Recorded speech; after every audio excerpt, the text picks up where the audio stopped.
Somewhere in the world, a surgeon is about to take out one of your teeth to fix your eyes. And it works.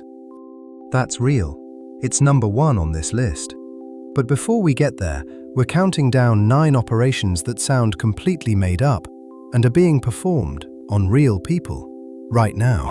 I've spent 10 years in operating theatres, and even I find some of these hard to believe.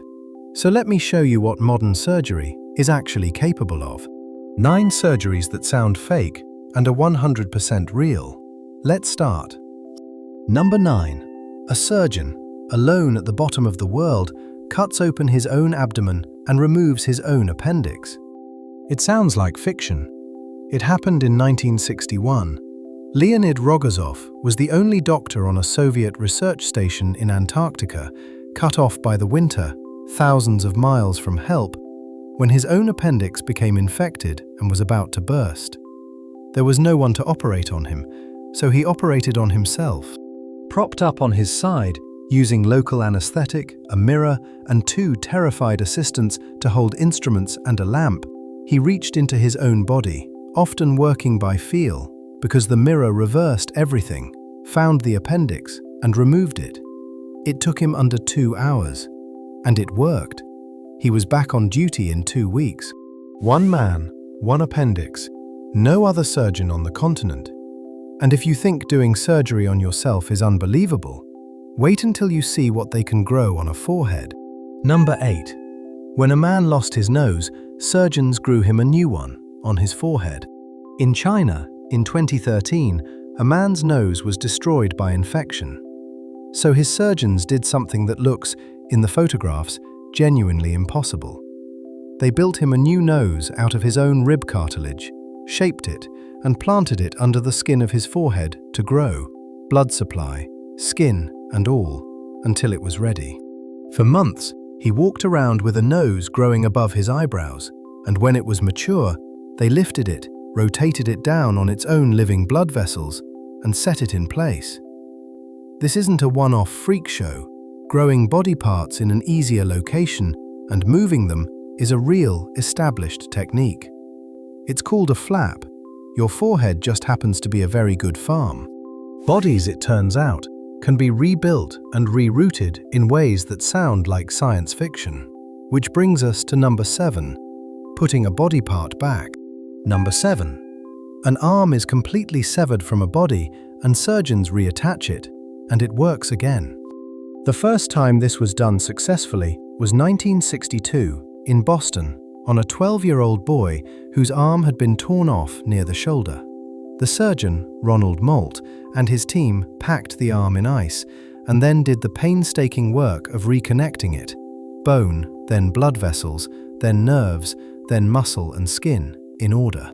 And here's the part people don't realize. Reattaching the bone is the easy bit. The miracle is the plumbing and the wiring, stitching together blood vessels narrower than a strand of spaghetti under a microscope so the limb gets blood again, and then coaxing severed nerves to slowly regrow, millimeter by millimeter, over months, until the hand can feel and move. Today, reattaching fingers, hands, even faces, is routine enough that it has a calm medical name: replantation. Speaking of faces, number 6. Number 6.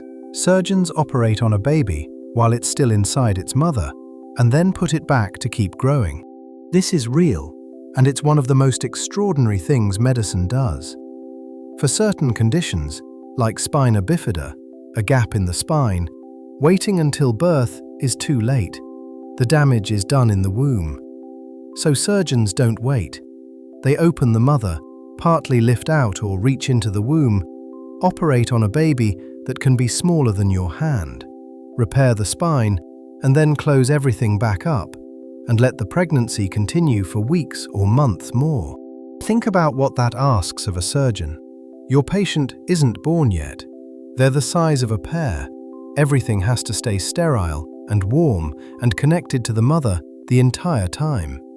And when it works, the child is born later, sometimes near their due date, already repaired, operated on before they ever took a breath.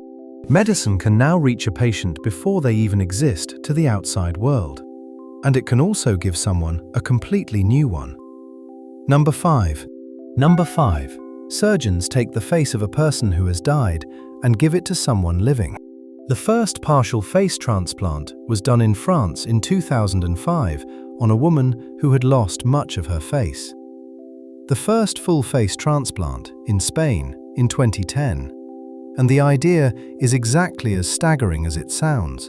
The skin, the muscles, the nerves, the blood vessels, sometimes the nose, lips and jaw of a donor transplanted onto a new person. And the result isn't the donor's face, and it isn't the recipient's old one. It's something new, the donor's tissue draped over the recipient's own bone, so they end up looking like neither. Over months, the nerves connect, and something almost unbelievable happens. They begin to feel their new face, to smile with it, to move it. A gift from a stranger, made part of them. We can move a face from one human being to another. And we can bring a human being back from something that looks a lot like death. Number 4. Number 4. Surgeons deliberately stop your heart, drain your blood, chill you toward freezing, and then bring you back. For the most difficult operations of all, repairs deep inside the heart or the brain, where even a trickle of blood would make the work impossible, surgeons use something that sounds insane. They cool your entire body down, stop your heart completely, and drain the blood out of you. For a window of time, you have no heartbeat, no breathing, no measurable brain activity. By every ordinary definition, you are not alive. And then, when the repair is done, they warm you, refill you, and start you again. It's called deep hypothermic circulatory arrest, and the cold is the trick. Chilled, the brain needs so little oxygen that it can survive with the power switched off. And we know just how far that can be pushed because of a woman named Anna Bagenholm. In 1999, she fell through ice while skiing and was trapped underneath for 80 minutes. By the time she was pulled out, her heart had stopped and her body had cooled to 13.7 degrees, the lowest temperature any adult has ever survived. She was, clinically, dead. Doctors warmed her blood outside her body on a heart-lung machine, degree by degree, and her heart started again. She woke days later and after a long recovery went back to work, as a doctor in the very hospital that saved her. It gave medicine its most beautiful rule. No one is dead until they are warm and dead.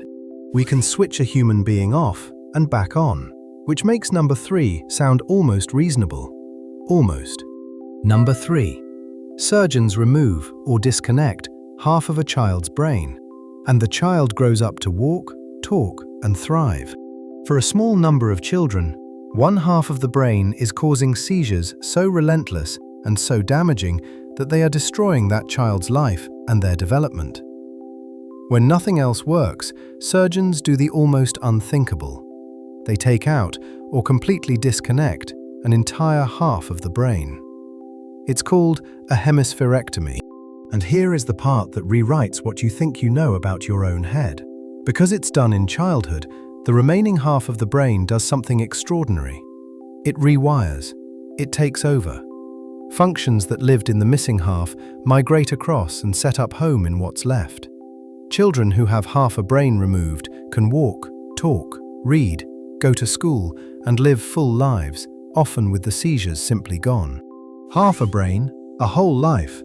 The brain is far stranger and more forgiving than we ever imagined, which is exactly why number 2 is possible.